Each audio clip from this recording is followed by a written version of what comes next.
คลิปพระเอกเข้มกับน้องหักแพงทะลุ1 วัน2 ล้าน2 แสนวิวไปแล้วเพราะอันใดเหตุการณ์คือจังใดไปฟังกันเลยกราบทักทายสบายดี FC ทุกท่าน FC ทุกคนเนาะมาพบมาพ่อกับพ่อยเจเบาลาวคลิปนี้มาพบมาพ่อกันช่วงสายๆบ่ายๆแน่จักหน่อยนึงเนาะทักทายสบายดีพี่น้องทั้งฝั่งไทยฝั่งลาวมื้อนี่เป็นมื้อที่มันฮ้อนอบเอาแต่เศร้าเลยถึงว่ามือวานนี่ม่องที่เจเบาลาวอยู่ฝนจะตกปล่อยๆย้อยๆตอนช่วงหัวค่ำแต่ปรากฏว่าตื่นเศร้ามาน่ะ7 โมงเช้าอากาศร้อนเข้ามาเลยจนว่าบ่อยากใส่เสื้อใส่ผ้าแหละบ่คิดบ่ฝันเลยว่าคันท่าฮอดช่วง12 โมงเที่ยงวันเป็นต้นไปเฮ็ดจังไดว่าพวกเฮาจะอยู่ในเฮือนในศาลได้ออกไปนอกก็มีแต่ลมเย็นลมร้อนเข้ามาถ้าอยู่ทางด้านในก็ต้องได้เปิดแอร์เปิดพัดลมเอาบ่ไหวสู้บ่ได้แล้วท่านผู้ชมเนาะเรื่องราวมันเป็นไปเป็นมาคือจังไดเป็นหยังคลิปนี้จึงทะลุ1 วันเบิ่งวังกี้นี่สดๆฮ้อนๆคือ2 ล้าน2 แสนวิวค่อยบอกว่าแล้วสิทธิ์เอกของบอสโจตอนนี้ไปบอสโจถ้าบ่ปั้นน้องฮักแพงมันเป็นไปบ่ได้แล้วถ้ากระแสมาขนาดนี้ท่านผู้ชมฝึกฝนรอลองค่อยจะเห็นโลดว่า1 วันหรือว่า2-3 วันทะลุ10 ล้านวิวเอาจักคลิปก่อนหน้าฮักแพงเอาให้บุคคลที่บ่อยากสนับสนุนเจ้าเอาให้บุคคลที่หักหลังสั่งเบียงเจ้าให้เขาได้อ้าปากตาข้างกลับคืนมาหันเบิ่งเจ้าแล้วก็พักดันสนับสนุนเจ้าต้องพิสูจน์ด้วยลำแข้งลำขาตนเองให้คนอื่นฮู้ว่าเจ้ามีความสามารถและเจ้ามีคุณค่าแก่การที่เขาจะลงทุนสร้างเจ้าเนาะเอาเว้าแบบลอยๆซื่อๆดอกท่านผู้ชมบางครั้งเฮาก็น้อยอกน้อยใจทอเนาะแทนน้องฮักแพงซั่นดอกเนาะเอาเนาะเรื่องราวมันเป็นไปเป็นมาคือจังไดปัจจุบันนี้คือพระเอกเข้มถึกย้ายไปประจำอยู่วง2หรือบ่จังไดบ่ฮู้หรือว่าเพิ่นจะไปประจำวง2มันเป็นช่วงระยะที่รถแห่บ่มีงานบ่เพราะว่าที่ผ่านมานี่พระเอกเข้มถ้ามื้อใดรถแห่บ่มีงาน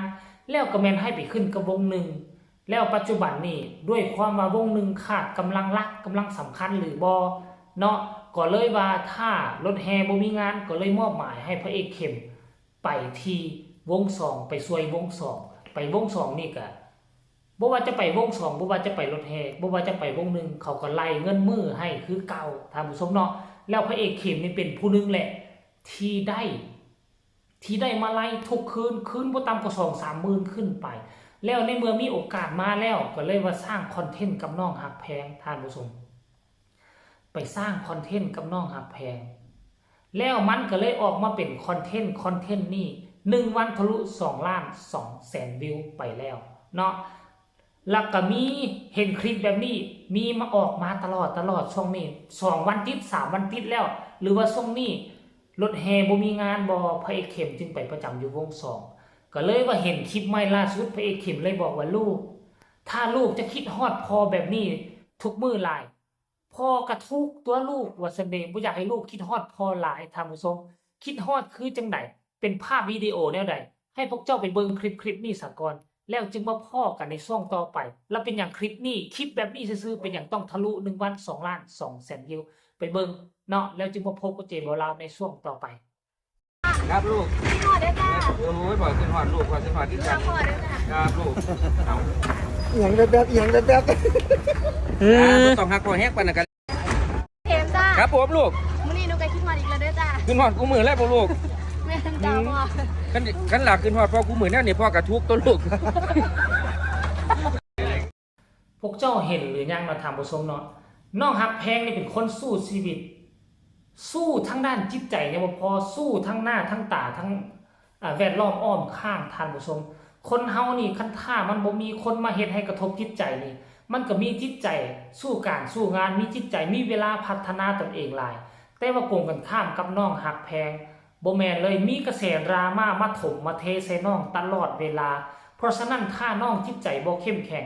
น้องจะบ่มีกำลังจิตบ่มีกำลังใจบ่มีสีหน้ายิ้มแย้มแจ่มใสบางครั้งสีหน้ายิ้มแย้มแจ่มใสของน้องมันอาจจะกบเกลื่อนห้อยบาดแผลที่อยู่ในใจก็ได้แต่อย่างน้อยๆล่ะในที่สุดน้องก็ประสบผลสำเร็จท่านผู้ชมวันนี้ประสบผลสำเร็จถือว่าประสบผลสำเร็จหลายแล้วอยู่บ่อยู่พระเอกเข้มมาแทนที่จะไปเฮ็ด คอนเทนต์กับผู้นั้นครับผู้นี้ด้วยความว่าน้องสมองไวน้องสมองใสน้องติดคอนเทนต์เคยเห็นคอนเทนต์แล้วเห็นตัวนี้แวบแรกเห็นตัวนั้นแวบแรกก็คิดคอนเทนต์ออกได้เลยเนาะคนอื่นอยู่ในวงน้องก็เฮ็ดแล้วแต่ว่าพระเอกเข้มนี่หาก็มาเข้าร่วมในวงสองบ่น้องก็เลยคิดคอนเทนต์นี้ออกมาแล้วก็เลยกลายเป็นกระแสไวรัลให้โด่งดังให้น้องมีชื่อเสียงเพิ่มขึ้นอีกและค่อยคิดว่าคลิปนี้มันจะบ่หยุดซ้ำนี่ค่อยคิดว่ามื้อนี้หมดมื้อนะ1 วัน2 ล้าน 2 แสนวิว2 วันค่อยคิดว่าย่างบ่ได้3 ถึง 5 ล้านวิวเอานะท่านผู้ชมเนาะเบิ่งดูว่ามันจะเป็นไปได้หรือจะเป็นไปบ่ได้ท่านผู้ชมด้วยความเก่งกล้าสามารถความติดคอนเทนต์ติดไลฟ์สดตอนนี้ไปนี่เขามีหลายคนคอมเมนต์มาว่าอาจจะเป็นแมวล่า2รายการของมดคันไฟของน้องฮักแพงค่อยเชื่อว่ามันเป็นแบบนั้นเพราะว่าวง2ขาดกำลังหลักขาดรายการหลักที่จะโปรโมทแม่นอยู่ว่าอาศัยวง1โปรโมทแต่ถ้ากรณีว่าบ่เห็นศิลปินภายในวงมีการเคลื่อนไหวเลยมันก็บ่โด่งบ่ดังคันสิไปโปรโมทแต่เพียงแต่ซื้อวงว่าเอาสาวน้อย1เป็นตัวการันตีวงสาวน้อย2สาวน้อยละพลโชต้องโด่งต้องดังเอาแล้วมันจะไปขายแต่ซื้อของวงหั่นวะมันบ่ไปขายตัวศิลปินตัวพระเอกนางเอกประจำวง FC แฟนคลับผู้ที่จะจ้างไปผู้ที่จะเข้ามาเบิ่งก็บ่ฮู้ว่าวงนั้นมันมีไผแน่มีสิ่งดึงดูดใจหยังแน่ชื่อของวงนี่มันบ่ได้สำคัญเท่าโตสู่วงหรือนางเอกประจำวงหรือนักร้องประจำวงเลยได้ชื่อของวงนี่แม่นอยู่ว่าชื่อ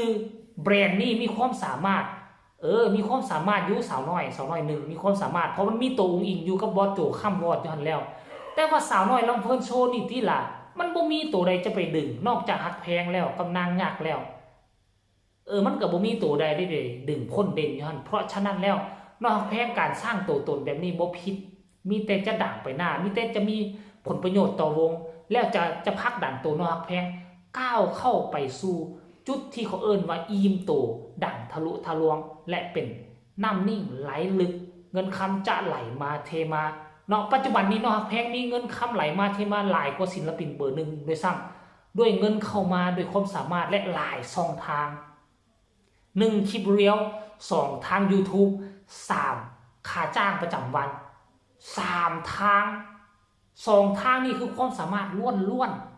สมเสยเด้อคลิปนี้ขอฝากฝังเพื่อนๆนี่ฝากทุกคนกดไลค์กดแชร์กดติดตามเพื่อจะพลาดในคลิปต่อไปที่สำคัญจะกดข้ามโฆษณาพบกันใหม่ในคลิปหน้าสำหรับคลิปนี้ขอกล่าวคำว่าสบายดี